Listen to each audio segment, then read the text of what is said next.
The reportedly coming streaming offering from ESPN, Fox, and Warner Brothers could be the final blow to the cable bundle. But what about to those who've already cut the cord or never had it at all? Many younger viewers simply don't see value in cable or can't afford it or both.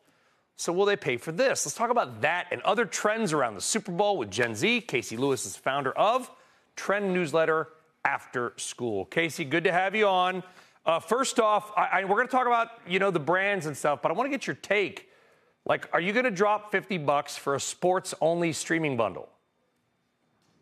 So I saw one reporter say that this could change TV forever. And while I do think it might be what it takes to get those cord cutter holdouts to come over, the Xers and boomers, I do not think this will be terribly impactful for young people.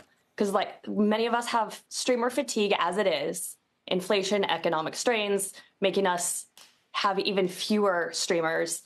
It's $50 plus. It's a lot. And I think the thing is, this won't fix the larger issue of Gen Z tuning into live TV. So they're up against a lot here. It is, and we know what's happened with live TV. I mean, do you have a team, Casey? I don't know where you live or anything about you. Is there a team you're super passionate about, like the Buffalo Sabres? The Chiefs. I live in New York, but my name is Casey because I was born in Kansas City. Oh, so you would be the perfect. I mean, by the way, I don't know if you heard, but your team is playing on Sunday, and there's this singer who's going to be there. There's a football game, but who cares about that? There's a very famous pop star you may have heard about who will be in the stands, apparently. I've heard all of these things. How do you think that might change brand perception? Listen, you can actually bet on how many times she will be shown by cameras. It's probably like 35, who knows?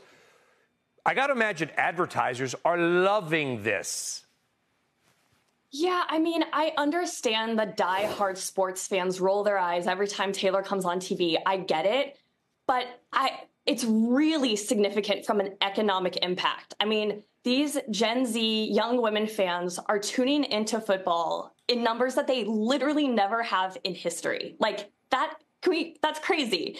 And they're buying merch. They're throwing watch parties. They're posting about it all over social media. Yeah. This is huge for the NFL. And again, I know the old school fans are sort of like, we don't need those people, but this is a huge win for live sports. It is. And by the way, some of the brand advertisers that are going, I don't know all of them, obviously, but we know a lot. And there's a lot. My wife actually works in consumer products and skincare. So this is keen of interest around my dinner table, if I had dinner.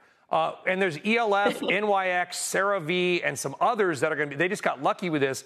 But like ELF, right, Eyes, Lips, Face, they faced a lot of mockery from your generation because it was like Mean Girls 2 was just basically an ELF commercial with a movie wrapped around it.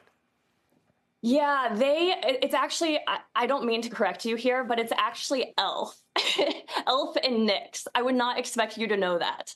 But no, ELF really needs a win here. And last year they had a great Super Bowl ad with Jennifer Coolidge. This year, it's looking like it's going to be hit or miss. So they have the Suits cast, which is a win because Gen Z, the Suits show is the #1 most streamed show. This is a show that Meghan Markle famously was on years ago.